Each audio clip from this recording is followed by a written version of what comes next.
Welcome to all of you on YouTube. I saw that there was a whole bunch of people kind of logging in, and that kind of addresses one thing is, if you look around here, we still have people in here, we still have some space, we're still social distancing, and if you watch the news, you know that COVID numbers are going up, which in some ways is a good thing, but also a bad thing, and we're not going to get into all of those things. But what I do want to remind you is, we are fairly libertarian when it comes to this place. So we encourage you to use that liberty, but use it wisely. So you are encouraged to wear a mask. You are not mandated to wear a mask, but please be safe. Please keep distance, especially the older you get. The numbers do not lie. It's not great for you the older you get. So be very careful, be cautious, be smart. But know that here we're not going to tell you you must wear it, but we do encourage you to be careful and be safe. So when you're going around, before you tend to stick your hands in your mouth, make sure they're clean. Or before you sip on a thing of coffee, make sure that you took the thing out of the deal or you touched the rim rather than somebody else. Like, if somebody back there hands you a cup of coffee with their hands on the top lid, just say, "No, thank you. Can I have a different one that you hold the bottom from?" That's just common sort of things that as we move forward.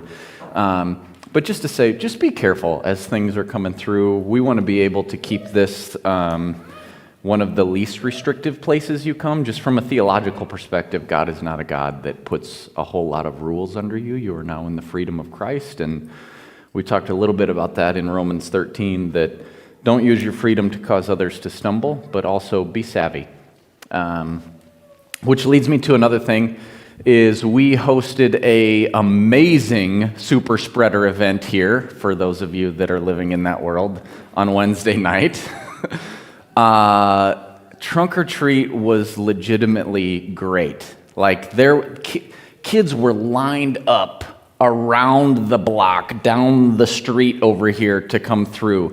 Chili cook-off was great upstairs, food was good, but there was kids forever and ever, and they just kept coming and coming, basically from 6 o'clock until 8 o'clock, and then it was a school night, so it kind of dried up real quick. All that to say is, if you donated candy, thank you. You helped make that possible. If you helped do a trunk, if you helped with the youth, if you make sure that you say thank you, a really big thank you to Lisa for kind of organizing all these things. She does, most of you think she just lives in that glass bubble world of answering the phone and typing the things in that you think should go in the bulletin, and the reality is she has shifted into a more ministry role within the Connect ministries of the church, of how to get you outside of the seats and how to get people outside the seats into our seats. And so she is doing a lot more ministry things, so be sure to encourage her in that. She really did a great job. And then two other quick announcements. It was about 2 weeks ago, we had a classis meeting with just a few leaders from around the area on a Thursday night, and there was a number of elders in the room that were there. And to tell you that there are a lot of things looming within the Reformed Church of America, RCA. If you have no idea what that is, don't worry about it. It's just the denomination we're a part of.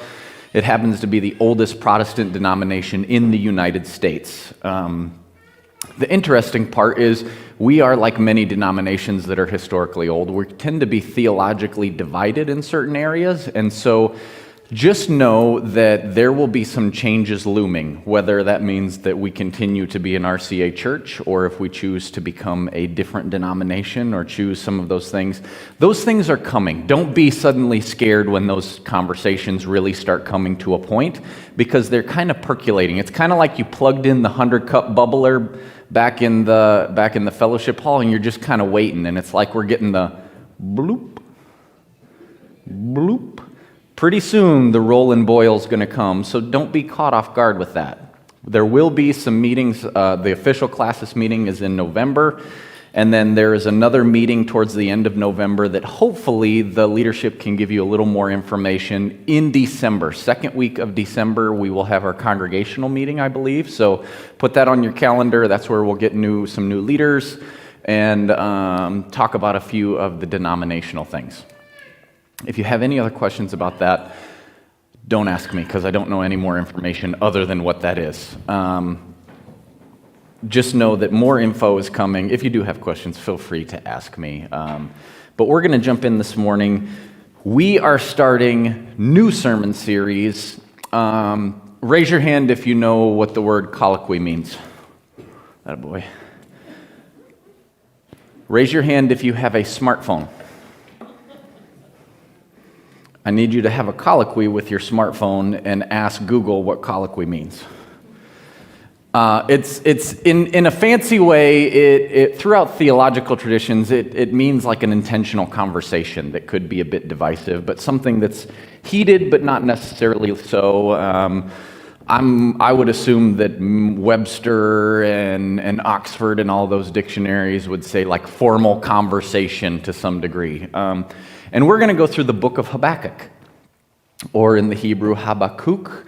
We are going to look at it's only 3 chapters long. This will take us up until Advent, but it's one of the few books where a prophet does not speak to the people. Habakkuk has a direct conversation, a colloquy, with the Lord. So you can see do you like my picture? I spent some time on, actually I didn't spend a whole lot of time on that. That's a whole bunch of different pictures layered over top of each other, and some I already know Dennis isn't going to like my calligraphy writing because it's too fancy and it should just be plain. But most of you are of the era that you still know how to read cursive. My children do not. They don't teach it anymore. They just teach block letters and typing, I think. But we're going to look at the book of Habakkuk. This week will be the beginning of chapter 1 and a little bit of history so you can actually grasp where we're at. So I am going to pray. Before I pray, I will say that this is a really good time in the in-between, where if you're not a part of one of the small groups or one of the communities outside of, whether that's through Zoom chats or in person or whatever, now's a really good time to plug in because it's a new set. Like, you're not jumping into the middle of something. Or it's a really good time to invite somebody. Even people online, you can invite your friends and you can have watch parties and stuff with those that there are people that watch down in Sioux City, down in Alabama, all across the United States that have connections to us. Keep in mind that South Dakota is fairly open in its approach to church. There are a lot of places that are not at all. At all. And so online still does reach a whole different community. So now's a good time to just reach out to your friends, your family members, and say, hey, I'd love for you to join me watching this at the same time or whatever. Okay, shameless plug done. I'm going to pray. Spirit, I ask that this morning that you would cause the things inside to rest. The what ifs, the how comes, the wherefores, the all of the things that stick out in our heads. And let us hear you. Let your voice speak. Let the way that you sovereignly govern the world be something that gives us peace and hope and not anxiety. That to all of those places in our life with a looming election, with looming who knows what's going to happen after an election, and that we may or may not wake up in the morning the day after and find out information that we like or don't like, that I pray through all of that we would remember for thousands and thousands of years you have led your people. And sometimes we don't like it. But God, give us that glimpse of hope, that glimpse of something more that you are doing to help us to understand. In your name, Jesus. Amen. Okay, so as we start, what I want you to do is picture that you're standing at the door. It's a storm door. You know, the old kind, where when you rub your hands on the screen, it's the old screen where it's still made out of metal, where if you kind of touch it, you can kind of feel it poke your fingers just a little bit. And then behind the screen is one of those weird metal iron things that has a little letter for your last name of your family. Can you see it? And you stand there and you're looking out on the yard. You can see where the cement ends of the driveway and then the gravel drive. There goes 1987 bluish silver T-Bird pulling up the driveway. And you watch until you can't see, and then you run over to the window on the side and you watch, and you see it go over the hill. Fast forward. You're sitting on a bed, and there's a lamp there, a little nightstand, and a doily crocheted by somebody. You rub your hand on it because you don't really use those. And very quietly, you try to open that little nightstand drawer. But it's old, and so it doesn't just open. And you notice it.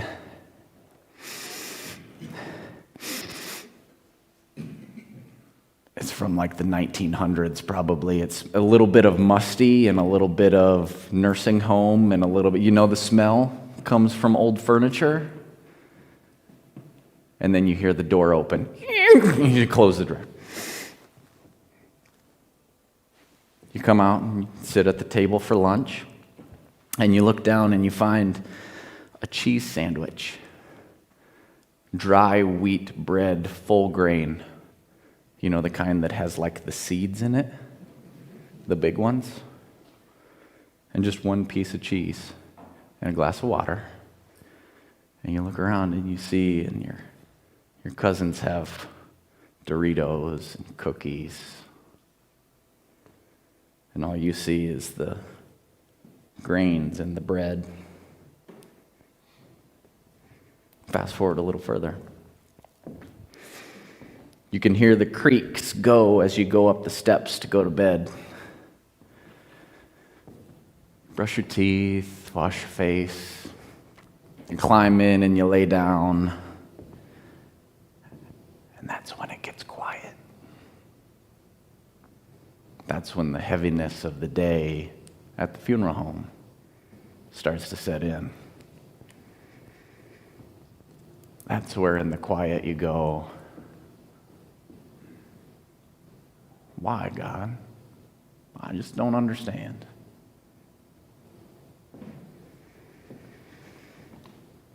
Habakkuk 1, verse 1. I'll read the full part of the first 5 verses, and then we'll jump into a little bit of history.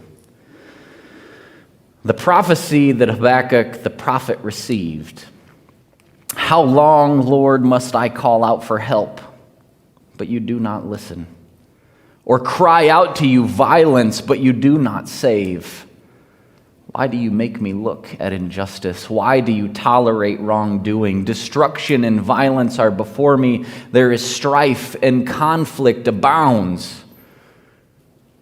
Therefore the law is paralyzed, and justice never prevails. The wicked hem in the righteous, so that justice is perverted. Look at the nations and watch, says the Lord. Be utterly amazed, for I am going to do something in your days that you would not believe, even if you were told. Okay, so the question is what the heck is going on that Habakkuk would begin this way? And what we have to do is jump into, and I'll give you some historical context, but what I'm going to do is give it to you as biblical history and not just history that I know, okay? So we're going to look at the book of 2 Kings, and some of this is, if you've ever heard of the people of Manasseh and Josiah and some of that, this is during Habakkuk's life. So we're going to jump in real quick on 2 Kings 22. If you have it on your phone, feel free. It'll be up on the screen, but you may not like the way that it looks after I put it in there. I thought of it this morning when I thought of Dennis. Feel free. If you have things that you like or don't like, you can come and tell me. See, it looks so... It doesn't look too bad. It's okay. I'm going to read it anyway. 2 Kings chapter 22, verse 1.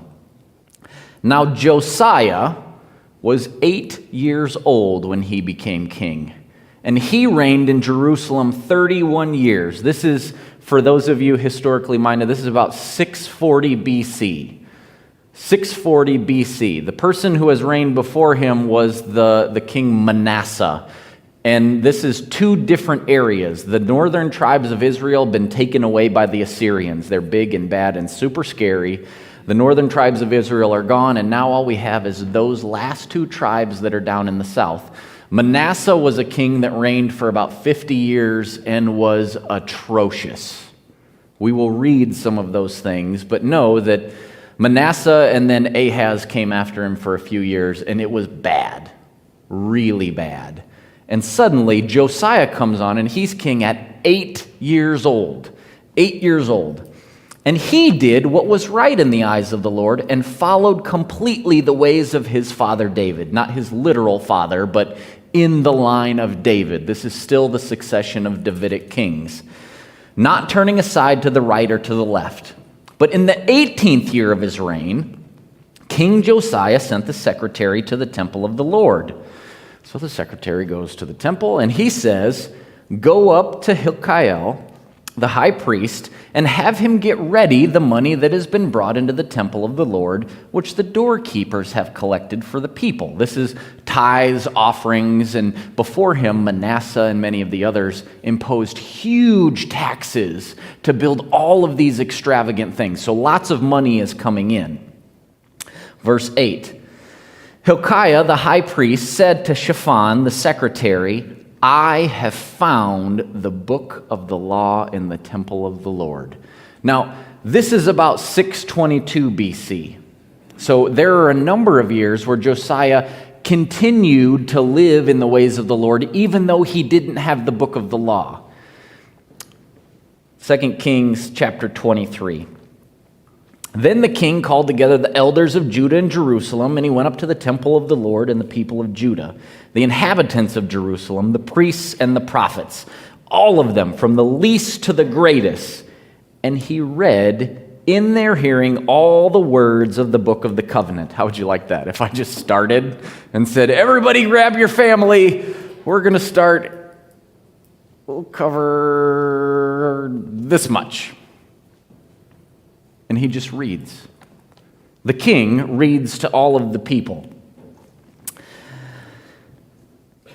He stood before the pillar and renewed the covenant in the presence of the Lord, to follow the Lord, to keep his commands and statutes and decrees with all of his heart, all of his soul, and thus confirming these words written in the book of the covenant. Then all of the people pledged themselves to this covenant. So he's beginning to change things.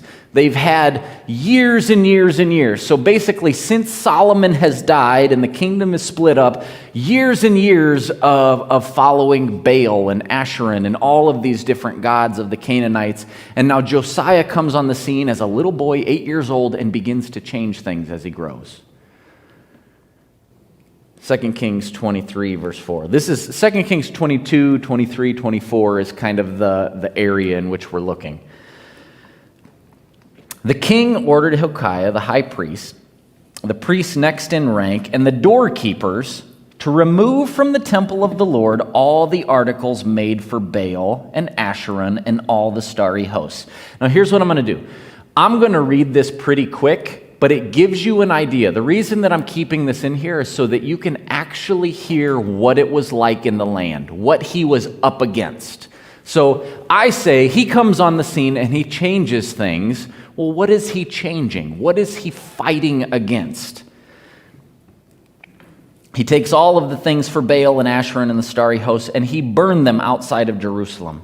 He did away with the idolatrous priests anointed by the kings of Judah. He took the Asheron pole from the temple of the Lord. Now, if you don't know what an Asheron pole is, think of a male symbol that sticks straight up in the air really tall as a sign of fertility. All over the place. All over the place. He took the Asheron pole from the temple of the Lord. He also tore down the quarters of the male shrine prostitutes that were in the temple of the Lord. In the temple. The quarters where the women did the weaving for Asherah. Josiah brought all of the priests from the towns of Judah and desecrated the high places. The high places, when we said, I look to the hills, where does my help come from? The high places where all of the temples to the other gods were, not God's temple. He desecrated Topheth so that no one could use it to sacrifice their son or their daughter in the fire of Moloch. Moloch was this huge minotaur-looking beast that held its hands out like this, and between his legs they would fill with coals. And so it was a huge metal thing that would burn red hot, and they would sacrifice their children on top of it. Absolutely awful. And we still got a whole lot of verses to go. He removed the entrance of the temple of the Lord, the horses that the kings of Judah had dedicated to the sun.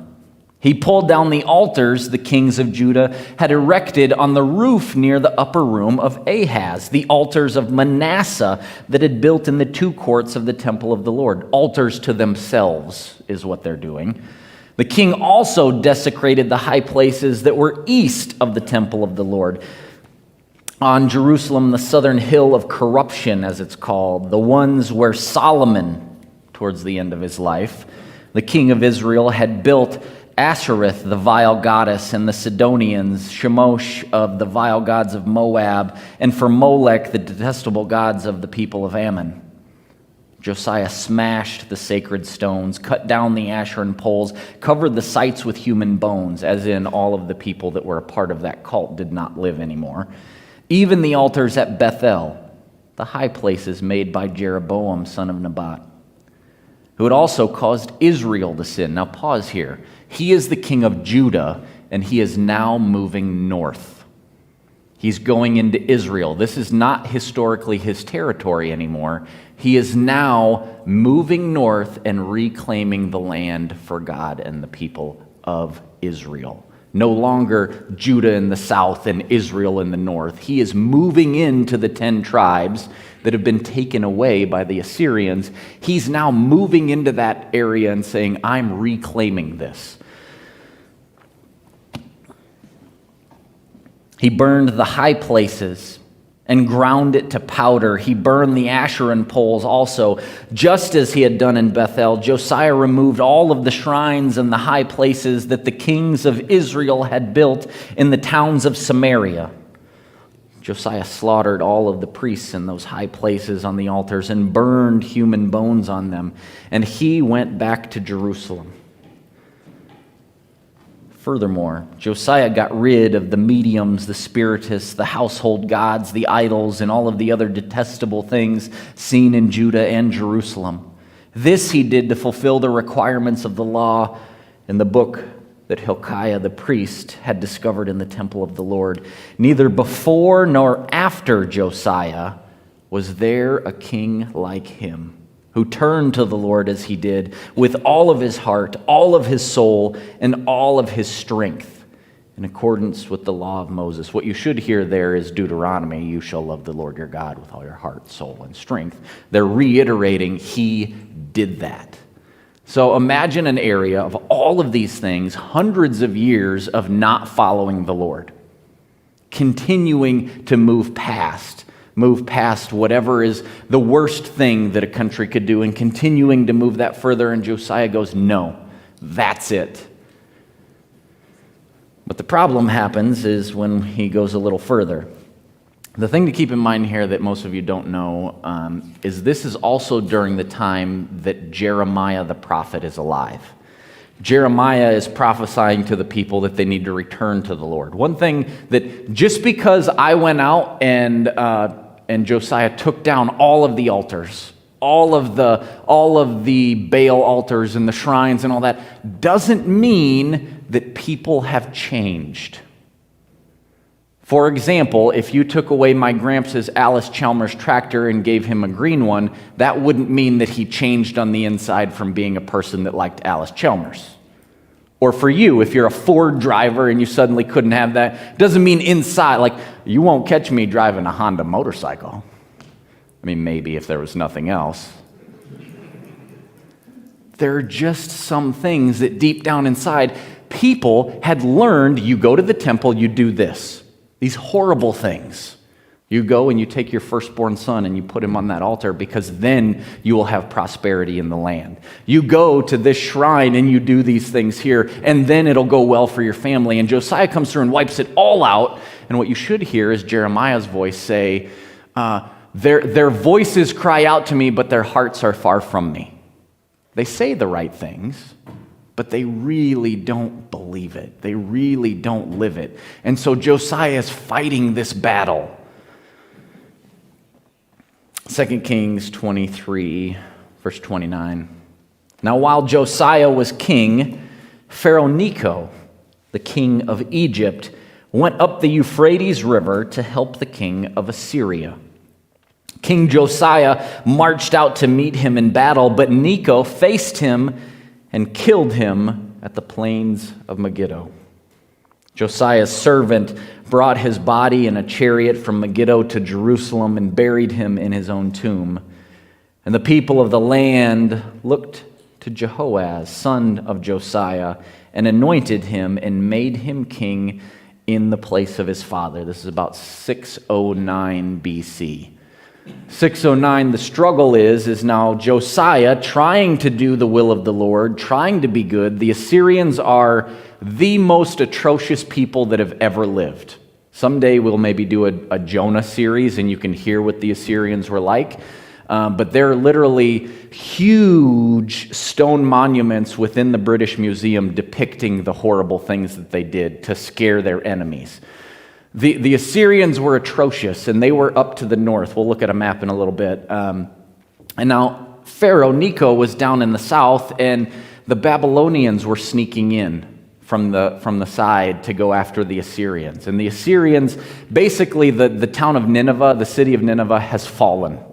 And they begin to move their way towards the edge of the Euphrates, right where when you get along the Mediterranean above Israel and it turns towards Turkey and Greece. They're right in that area. And the problem is Jeremiah has been prophesying that Babylon's going to do something. And they're going to make moves. And God's going to be working with them. And so Josiah, in his attempt to follow the Lord, decides, well, I should go out and stop the Egyptians from helping the Assyrians so that God can actually wipe out the Assyrians. And he dies.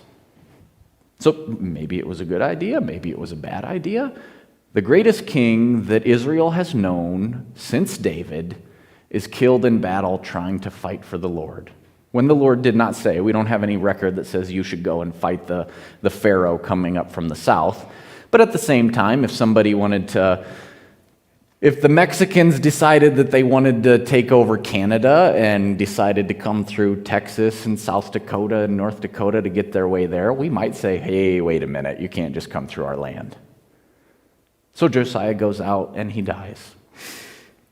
Of course, the Pharaoh moves all the way up and does his thing and has a great battle and defeats the Babylonians in their one major defeat of ever. And here we get verse 31. Jehoaz was 23 years old when he became king, and he reigned in Jerusalem for 3 months. Because Pharaoh Necho went north, had his battle, 3 months later he comes back. But Jehoaz did evil in the eyes of the Lord, just as his predecessors had done. What you should understand here is Josiah was 8. By the time he was 16 years old, he had 2 children and 2 wives. Then he starts to follow after the Lord. That there is some things in his life that were pressed upon him by the court of that time. So he has kids that don't necessarily follow after the Lord. Jehoaz being one. Within 3 months does evil in the eyes of the Lord. Pharaoh Necho put him in chains at Riblah in the land of Hamath, so that he might not reign in Jerusalem. And he imposed on Judah a levy of 100 talents of silver and a talent of gold. Pharaoh Necho made Eliakim, the son of Josiah, king in his place, in the place of his father. And he changed Eliakim's name to Jehoiakim. Now, when you are a ruler and you change somebody's name, it's like saying, puppet. This is why you don't know the names of Shadrach, Meshach, and Abednego. Mishael, Azariah, and I can't remember the third one. Daniel's name was changed to Belteshazzar. That's what the kings did, is they gave you their name for you so that you could be their mouthpiece. So he takes down one king and he puts in the other son. And he took Jehoaz and carried him off to Egypt, and there he died. Jehoiakim paid Pharaoh Necho the silver and the gold that he demanded. In order to do so, he taxed the land and exacted the silver and gold from the people of the land according to their assessments. Okay, now we can look at the picture, Dave. So here's to get your mind wrapped around it. You've got Egypt down in the bottom where Pharaoh Necho is. You have Judea, and then you can see as you move up there, once you go all the way up and you see the Euphrates River, and there's this town called Carchemish. Can you see that? That is the area where the Assyrians are held out. Directly to the right of Carchemish is where Nineveh is. Nineveh has been conquered by the Babylonians. The Babylonians are basically just straight east from Jerusalem, but nobody ever comes straight east because there's a huge desert there. So everybody follows the water. So Babylon is straight east, modern-day Iraq, Iran. You can see Baghdad. And then the Persians, where we would see Susa later, is actually just a little further east of that. So the things we have playing here is Media. The Persians and the Medes are over on the far east right-hand side. You have the Egyptians way down in the south. You have Jerusalem cramped in the middle. And you have the Assyrians running for their lives up in the north. And all of this comes to a headway as Josiah is king. So now they have scary people on all sides, everybody asking for things, Josiah trying earnestly to change things. After Manasseh has changed everything and the kings before him, even Solomon was the one that started it, erecting all of these different things to his different wives that he accumulates over the years. And so they would have their gods. And Israel and Judah stray. And Josiah tries to bring them back. It's in this picture, where everything is starting to go crazy, that we find Habakkuk. Now he is probably somewhere around, his prophecy is somewhere around 610 to 605, right around the time of Josiah's death. Let's look at it closer. The prophecy that Habakkuk the prophet received. Now I'll tell you that here what's a little interesting is it says the prophecy, but the word there really is burden. The English translates it prophecy in the NIV, but the Hebrew there literally is the thing that he must carry. Not that it's reiterating he didn't really like it. And in the end, it says received, but the word there is literally saw. So this is not the Lord told him something. This is more like a vision, an encounter, a actual, think Job, when Job cries out to the Lord and goes, "And why didn't you help?" And God shows up and Job goes, "Yeah, whatever you like, that's good." This is an interaction that Habakkuk has. He has a burden that he literally sees. He does not just get, but he sees it. How long, O Lord, must I cry for help? The NIV likes call, and I don't mean to scare you, but literally it's scream. How long, O Lord, must I scream, help? But you don't listen. The literal there sounds better. But no, you don't hear me. I scream and nothing. I scream and you don't respond. I cry violence. The word there is Hamas. Some of you would be savvy to that if you follow international Israeli politics and a group named Hamas, which literally means violent ones. But you do not save. Same style. But no, you don't deliver. Why do you make me look at injustice? Why do you tolerate wrongdoing? Now, I don't like wrongdoing. The literal there is weary effort. Now, what we think of wrongdoing is somebody just flat out doing things wrong. The inclination here is the people that sort of do it, but don't really. Oh yeah, we're going to come to the altar of the Lord and we're going to bring our tithes and offerings. And then we might stop off at, what's her name's place around the back, the lady that you didn't kill, because she might actually help us with the other gods. We're just going to cover our bases. because people aren't truly following me. Their lips cry out, but their hearts are far from me. Destruction and violence are before me. Destruction and violence, you force me to stare. In the midst of all of these horrible things, Habakkuk is the one that God holds his face and says, no, I want you to watch. You're going to see it. Therefore, the law is paralyzed. Paralyzed, think like medically paralyzed. The word here is numbed. It's there, but it doesn't function. It doesn't have any sort of drive or movement. Injustice never prevails.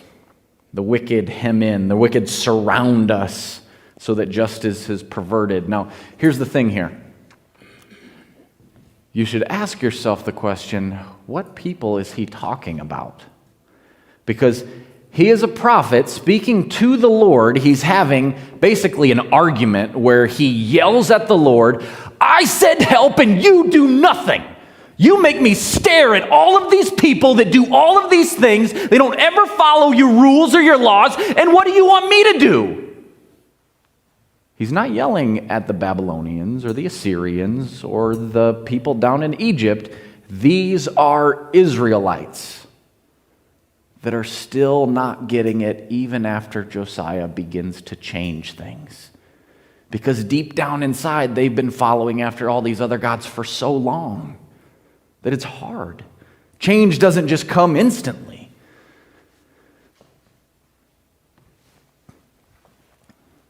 God's response is interesting. Verse 5, look at the nations and watch. Be utterly amazed, for I am going to do something in your days that you would not believe even if you were told. Now, earlier I told you the story of me as a little kid, Gramps and Grandma's farmhouse, staring out through the wrought iron E that was on the door. Does anybody have one of those still? You guys do? Is it your actual last name or it's the people before you? Well, that's a little awkward. A few people before you. The irony is our front door now has a big wooden one that has the big E that seems to be kind of in vogue right now. Watching my dad drive away as a little kid, and I remember thinking, where are you going? And he drove off. And then later on, at my stepmother's parents' house, sitting in the back room in Little Rock, Arkansas, with the weird doily that had been there, and I can still smell the weird mustiness of that like dresser. You know it if you ever have to clean out your parents' or your grandparents' stuff someday, you'll smell it and go, oh yeah, that doesn't go away. And then the door opening as my Nana comes in, and I slam the door shut, and I go out, and she goes, time for lunch. And I sit down, and there's all my cousins. And they're eating Oreos and Doritos and sandwiches, and if you know me, I can't stand. For one, you know that I don't like corn in things, but then I don't like nuts. Corn and nuts are very similar in bread. Like, I am a white bread sort of guy, or a brown bread, or a dark brown bread, that's okay. But if it's got chunks of things that didn't get ground up, I can't do it. Not to mention a plain piece of cheese and a glass of water, and she said, eat your lunch, Kenny.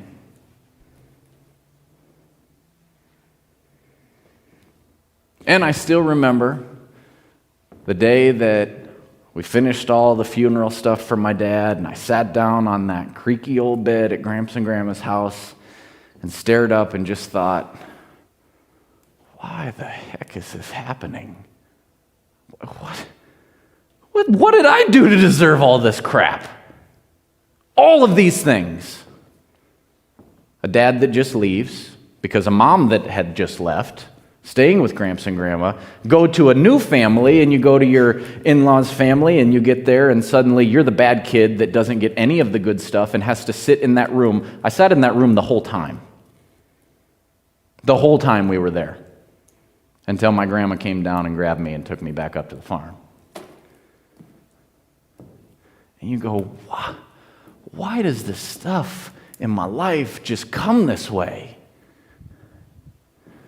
Now, I don't know where you are specifically. I know that as a nation, we can empathize with Israel. There's plenty of lawlessness that both sides would agree is not okay. You can protest all you want, but as soon as you start burning down people's stuff and breaking things, that's no longer protesting. Imagine the people that live there and go, God, I spent all of my life building that store and now it's gone. You can't give me insurance money to take that back.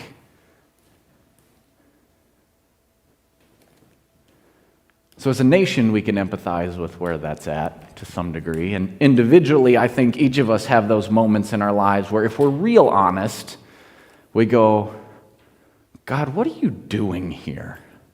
Because this is not how I want it to be. This is not the movie or the script that I would put out, but you're giving it to me and I'm going to be faithful and I'm going to make it through, but I still don't like it.